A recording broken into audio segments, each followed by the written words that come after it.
కడుపు నిండా విషమే.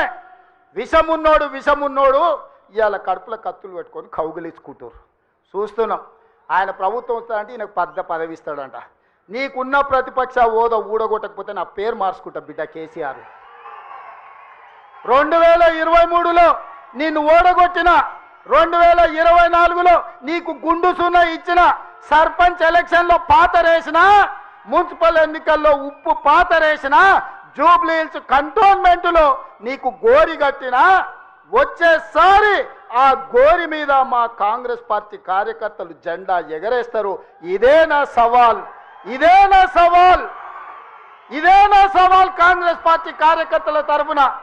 చూసుకుందాం కేసీఆర్, నువ్వు నేను వచ్చే ఎన్నికల్లో నువ్వా నేనా, ప్రజాపాలన పాపాల భైరవుడా, మా కాంగ్రెస్ పార్టీ కార్యకర్తల లక్షలాది మంది 10 ఏళ్ళు కేసులు కట్టుకొని జైలుకు పోయి ప్రాణాలు వదిలి ఊపిరి బిగబట్టి జెండా మోసి అధికారంలోకి వస్తే పాపాల భైరవుడు రావాలి, ప్రజాపాలన పోవాలి అని మాట్లాడడానికి నీకు సిగ్గెట్లొచ్చిందని నేను అడుగుతున్నా మనిషిని.